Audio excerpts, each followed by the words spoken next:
कैसे बैठे हुए हैं आप लोग? मेरी गाड़ी ही खराब हो गई थी रास्ते में, फिर भी मैं गाड़ी को ठीक करवा के किसी तरह पहुंच गया। जीवन की भी गाड़ी खराब होती है और कदम दर कदम गाड़ी खराब हो जाती है। खराब होने का मतलब भय, दुख, संतरास, कुंठा, मतलब बीमारी, बहुत चीजों से हमारी आपकी जिंदगी की गाड़ी भी खराब हो जाती है। कैसे ठीक रखिएगा बताइए? कितनी लंबी चर्चा आप लोगों ने सुनी है। करीब दिन के 11 बजे से ये कार्यक्रम प्रारंभ हुआ है। कैसे ठीक होगा हमारी आपकी जिंदगी की गाड़ी? और इसलिए आज कहा जा रहा है कि भगवान शिव को अपना गुरु बनाइए। और करना कुछ नहीं है, सच पूछिए, मैं बताऊं, 20 साल हो गया है हम धूप अगरबत्ती और कुछ नहीं जलाए। और धरती क्या आसमान के भी ताकत की मैं बात करता हूं कि कोई मुझे महादेव से अलग नहीं कर सकता, नहीं करेगा।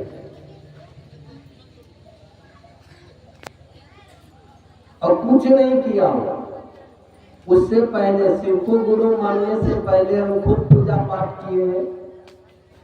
करीब 25 साल मैंने पूजा पाठ की दुनिया में बिताया और अभी कुछ नहीं करना। ये हुआ कैसे? कुछ नहीं करते हुए भी सब कुछ हो रहा है। हम आप देखिए कि हमारे मानवीय जीवन में जितना वृत्ति है ना, ये वृत्ति का प्रभाव है। वृत्तियों का क्या प्रभाव है? भूख एक वृत्ति है, प्यास एक वृत्ति है, ठंड लगना एक वृत्ति है, गर्म लगना भी एक वृत्ति है, बच्चा पैदा करना वृत्ति है। 50 तरह की वृत्तियों के अधीन आदमी ही नहीं, पूरी दुनिया काम कर रही है, रह रही है। उसके अधीन रहना ही रहना है, उससे बाहर नहीं हो सकते। जब तक इस शरीर में रहेंगे तो वृत्ति के अधीन रहेंगे। लेकिन जैसे शिव से जुड़िएगा ना, महादेव से जुड़िएगा, तो हमारे आपके ऊपर में जो वृत्ति का प्रभाव है ना, वो कम हो जाए। मान लीजिए अभी सामने ठंडा आ रहा है और जब पहाड़ में आप घूमने जाइएगा ना, तो पहाड़ की कंदराओं में बहुत ज्यादा साधु लोग मिलेंगे, महिला भी मिलेगी, पुरुष भी मिलेंगे आपको। आप गए नहीं हैं, आप जब घूमने जाएंगे तो देखिएगा कि वो लोग नाव के बराबर कपड़ा पहने हुए। क्या उनको ठंड नहीं लग रही? नहीं लग रही। उनमें वृत्ति का प्रभाव कम हो गया है, उनको ठंडा नहीं लगता, उनको भूख भी ज्यादा नहीं लगती है, प्यास भी नहीं लगता है। बहुत ऐसे लोग भी मिलेंगे कि 10 दिन के बाद एक बार कभी पानी की चाहत रखते होंगे। खाना की तो बात छोड़ दीजिए। सोचिए तो, आज हम आप जिस वृत्ति के अधीन रह के धरती पर बाप बाप कर रहे हैं दिन रात, भूख को मिटाने के लिए, कपड़े के लिए, मकान के लिए, या जरूरत की कोई भी सामान के लिए, हम आप दिन रात एक किए हुए हैं। और यही चीज हमको आपको कम हो जाएगा तो हम इतना चोरी, बेईमानी, उल्टा पुल्टा करेंगे? कुछ नहीं करिएगा। इस सारे चीजों से हम आप दूर होना शुरू हो जाएंगे। और यही हुआ मेरे जिंदगी में। शिव को गुरु मानने के बाद मेरे घर के लोगों से, रजनीश बैठा हुआ है या अशोक अभी चर्चा करके गए हैं, और भी लोग मेरे साथ में रहते हैं, देखते हैं 24 घंटा में मैं 2 रोटी से मेरा काम चल जाता। अब मैं 10 रोटी का इंतजाम करूंगा, 2 कपड़े से काम चल जाता है, 20 कपड़े का इंतजाम करूंगा। आप महिला हैं, कौन ऐसी महिला है जिनके बक्से में या गोदरेज में 10-20 साड़ी नहीं हो? कोई ऐसी महिला है कि 2-3 साड़ी एक साथ पहन के आए हैं? नहीं है, एक ही साड़ी पहन के आप आई हैं। लेकिन इंतजाम इतना है ना भाई आपके पास, और इसी इंतजाम के चलते ना दिन रात बाप बाप कर रहे हैं, ये है, ये नहीं है तो वो हो जाए, वो नहीं है तो वो हो जाए, बस इसी के चक्कर में दिन रात लगे रहते। और जैसे जैसे व्यक्ति के मन पर वृत्तियों का प्रभाव कम होना शुरू हो जाएगा ना, अब वो दूसरा चीज ढूंढेगा। आप देखिए कि ये धरती के चीज जिस अभावग्रस्त में हम धरती के सामान को ढूंढते हैं, अभी अशोक बोल रहे थे ना 1000 बीघा जमीन बना लीजिए, क्या बना के कीजिएगा? ये धरती तो ऐसे की ऐसी रहेगी। हमको आपको पता है कि एक दिन यहां से निकल जाना है, और निकल के जाना कहाँ है भाई? कि नहीं एक को पता है कि कहाँ जाना है? पूर्व में तो लोग गए हैं, बाप गए, दादा गए, बहुत सारे नाना नानी सब चले गए। कहाँ गए क्या पता है? हम आप कहाँ जाएंगे क्या पता है? यहाँ से कोई कुछ लेके नहीं गया, हम आप भी लेके नहीं जाएंगे। आए कहाँ, क्या करने के लिए आए थे? जो काम को आज आदमी करके जा रहा है, ये काम तो जानवर नहीं कर रहा है।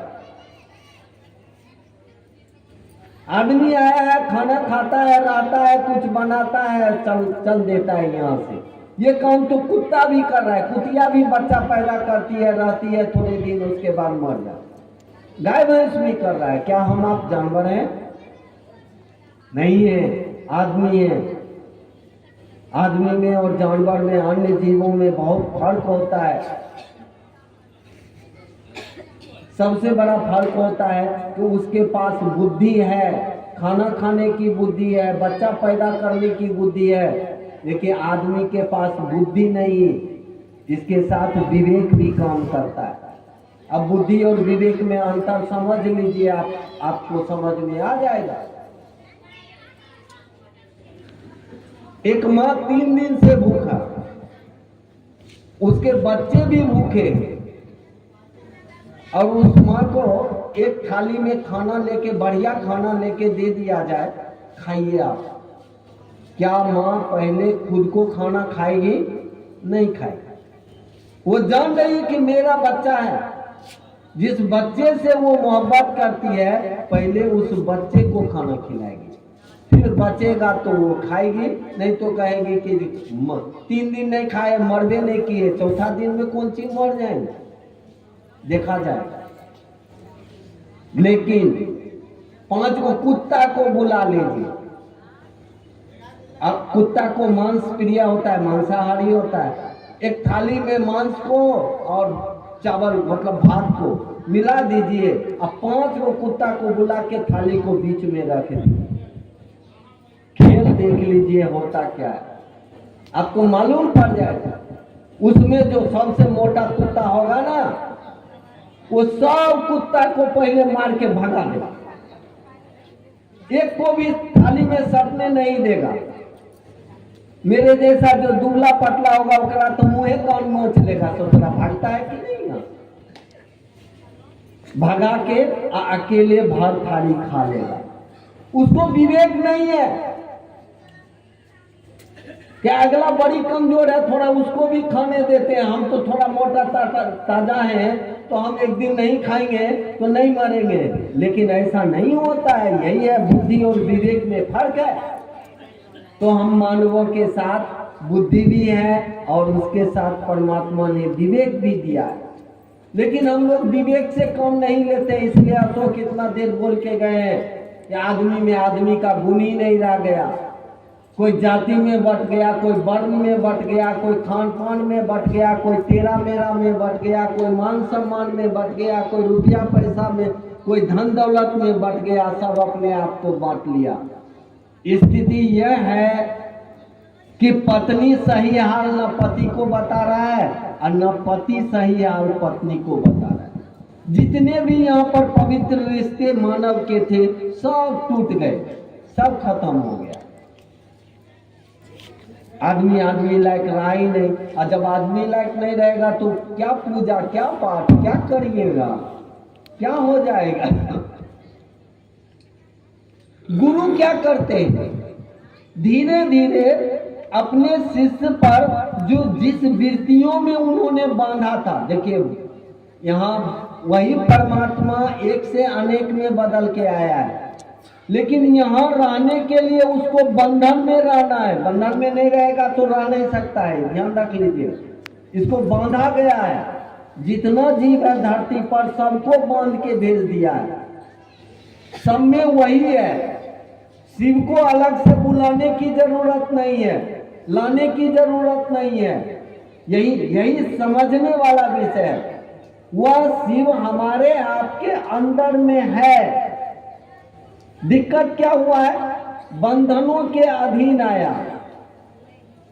3 बंधन बांधा गया है। गुण मतलब होता है बंधन, नहीं कहते 3 गुण से बांधल है, रजोगुण, तमोगुण, सतोगुण। 3 गुण से बांधा है, 3 रस्सी से टाइट करके बांध दिया है। हम आप सब बंधे हुए, अगर रजोगुण से नहीं बंधे रहे तो आप बच्चा भी नहीं पैदा कर सकते हैं। आपको धन दौलत ऐश्वर्य साधन किसी चीज से आपको मतलब ही नहीं है। आप बंधे हैं इसलिए पैदा कर रहे हैं, इसलिए जमीन बना रहे हैं, जायदाद बना रहे हैं, घर बना रहे हैं, बच्चा पैदा कर रहे हैं, कुछ भी कर रहे हैं। तमोगुण से बंधे हुए जो जिस चीज को हमने बनाया अब उसका देखभाल कर रहे हैं, ये तमोगुण का काम है।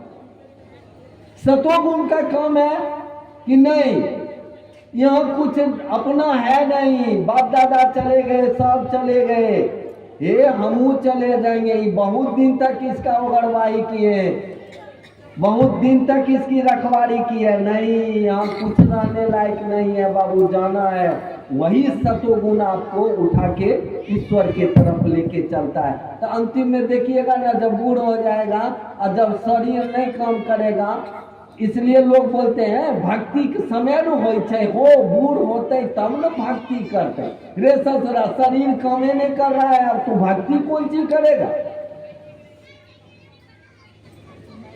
शरीर जब काम करेगा तब ये मन ठहरेगा उसमें, और शरीर में नहीं काम करेगा तो मन कौन चीज ठहरेगा। मन तो ऐसे में विचलित हो जाए।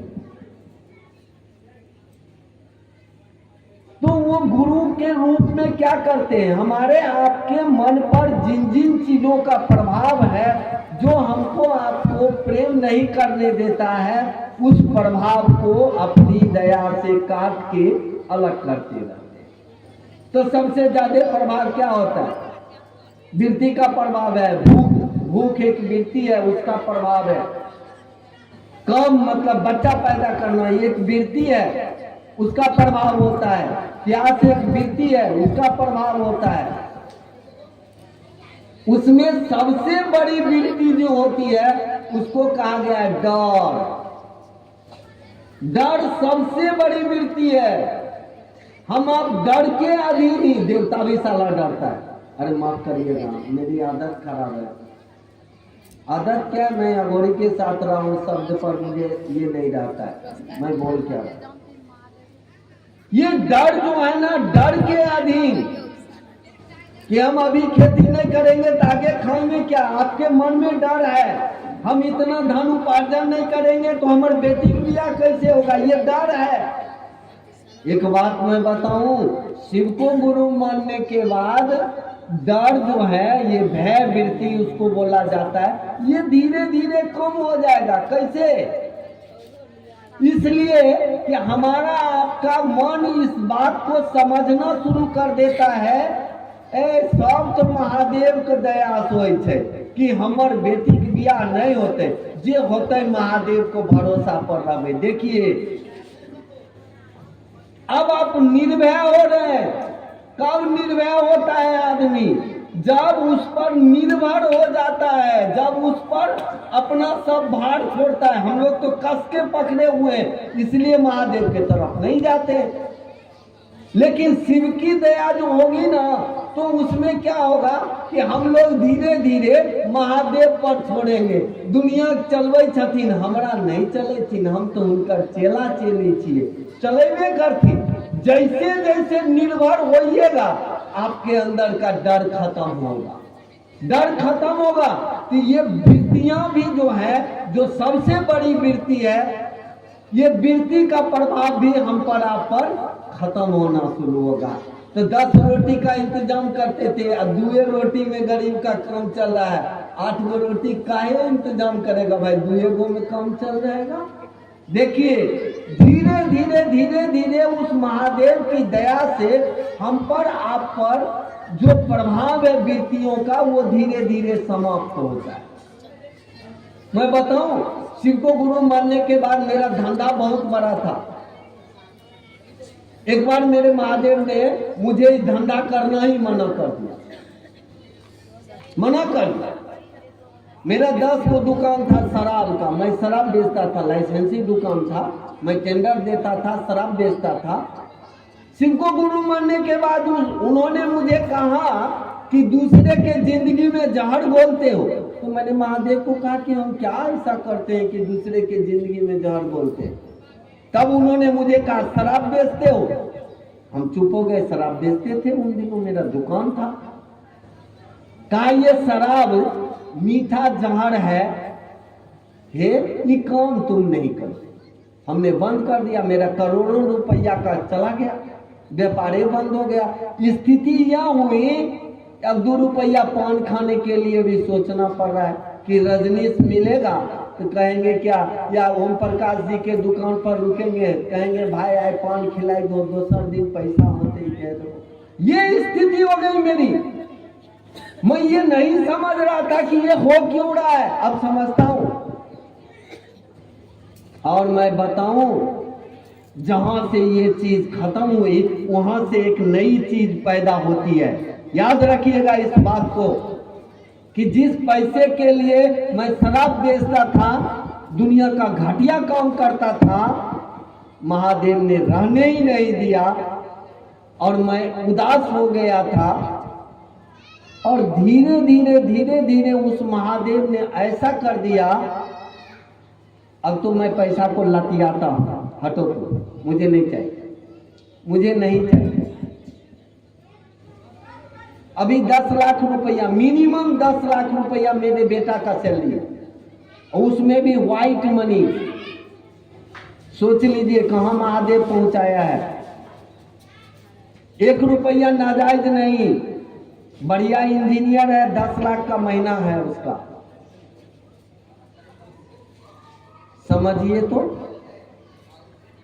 1 करोड़ 1.25 करोड़ का उसका सालाना पैकेज है। कितना खर्चा करेगा वो और कितना हम करेंगे, बताइए। सोचिए तो, एक जगह रोका ना वो गलत करने से, वृत्तियों के प्रभाव के कारण मैं गलत था ना, हटा दिया ना। वो महादेव जब अपने शिष्य पर दया करते हैं, तो आपको दुनिया में जितना भी गलत चीज हो रहा है आपसे, वो आपको धीरे धीरे अलग करेंगे। अलग करेंगे तो आपको दर्द होगा, आपको लगेगा कि हम शिव चर्चा करते हैं, हम लोगों को शिष्य बनाते हैं, हमारी ये दुर्दशा हो गई है। और जो ही काम को नहीं करता वो दिन रात बढ़ रहा है। लगेगा ऐसा, बढ़िए आगे, आप आगे बढ़ते जाइए, धीरे धीरे धीरे धीरे देखिएगा सब कुछ ठीक हो रहा है। और हो कहां से रहा है, एक बात याद रखिएगा, होता है वो साहब श्री हरिंद्रानंद के द्वारा। इसलिए कि गुरु का एक मणि होता है भारी, और वह शिव जब भारी होता है किसी व्यक्ति में, तो वो व्यक्ति इस दुनिया पर भारी हो जाता है। जान लीजिए, जिस किसी व्यक्ति में शिव गुरु रूप में भारी पड़ गए हैं। जिसके मन पर शिव उतर के भारी पड़ गए हैं ना, वो दुनिया पर भारी पड़ जाता है। शिव उतर गए इस संसार में गुरु रूप में साहब श्री हरिंद्रानंद ने। एक हरिंद्रानंद ने इस काम को शुरू किया दुनिया में, कहा कि आओ भगवान शिव को अपना गुरु बनाते हैं। आज देखिए करोड़ों लोग, करोड़ नहीं करोड़ों लोगों के मन पर वो भारी पड़ रहे हैं। और लोग जैसे शिव से जुड़ते हैं, लोगों के मन पर वह गुरु रूप में भारी पड़ते हैं, उसकी दुनिया धीरे धीरे बदलती चली जा रही है।